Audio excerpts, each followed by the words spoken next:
And you think that you're being perfectly faithful to your spouse because you are not having an affair.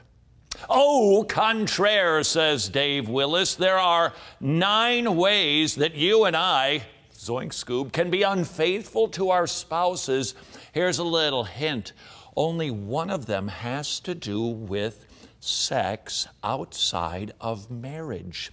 Infidelity, not being faithful. There are other ways to commit that crime against your spouse. They can be a little bit subtle. Perhaps these are things that you've never pondered. And maybe these aren't things that are wreaking havoc in your marriage, but it's chipping away. Why?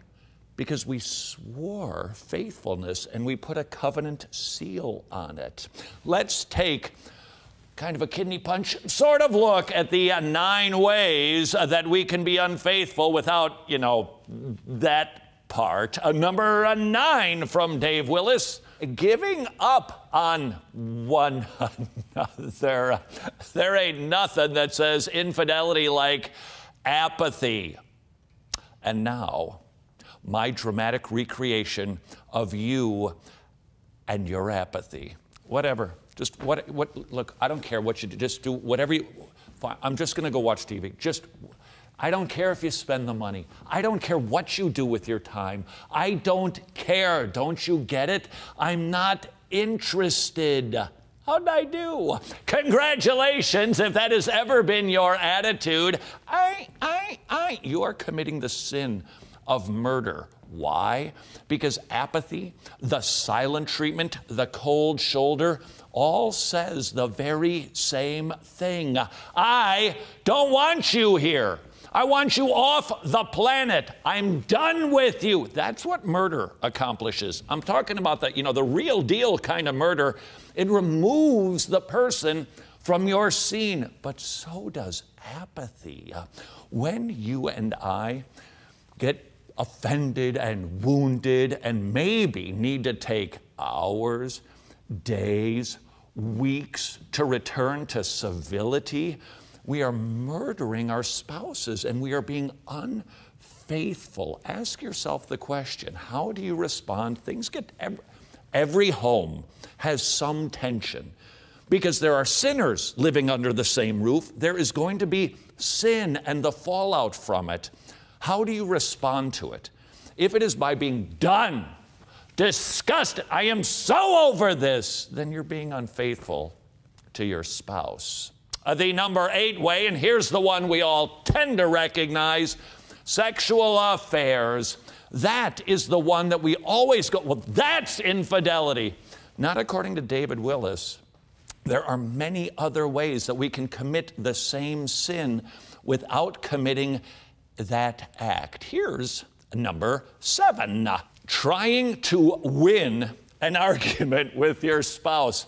I have a confession to make. This one is really hard for me because when you are always right, not winning, it's like, come on, I'm clearly correct and you're wrong. Why is that an unfaithful attitude? Because I'm not an adversary with my spouse. I'm a one flesh unit with my spouse. We're on the same team. Something bad happens to her, it happens to me. She's not feeling well, I don't feel well. A good thing happens, I get to rejoice too, because we are a one covenant union. When we set ourselves up as the one who's got to be the victor, I am going to be taking home the trophy in this argument because I'm right about this, then you're setting yourself up to do battle. And I'm pretty certain, I know everybody's rewriting their vows these days, but I'm pretty certain you didn't promise before God and man to go to war with your spouse. Dave Willis writes this, to take a win-lose mindset in marriage is to say, you're on different teams. You're adversaries instead of partners. That's a divorce mindset, not a marriage mindset. Let that be a warning to all of us. If we hold on to that, I have got to win this because I know I'm right about this, slowly and yet step by step, inevitably it is leading toward divorce. The number 6 way to be unfaithful: not showing up when your spouse needs you. When he, she falls down, when he, she calls, or these days texts, when he, she has a need. By the way, I feel it necessary at this moment because of the climate we live in. When I say he, she, I mean he/she. Not that a he can be a she. The point is, if you are not there when you're needed, you're being unfaithful. This from a Dave Willis: to withhold your help or selectively choose your involvement based on your convenience is to communicate disloyalty to your spouse and to commit an act of infidelity. We show our love by showing up.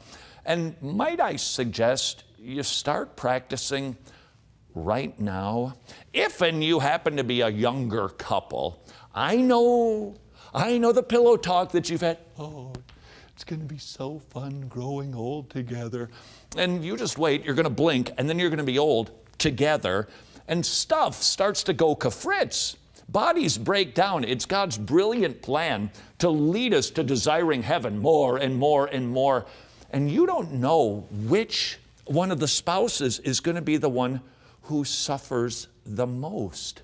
The process of death, not always, but almost always, involves pain. It certainly involves needing help. You might be the one, but it might be your spouse. Maybe God grants you really good health all the way to the finish line, but your spouse starts to tumble.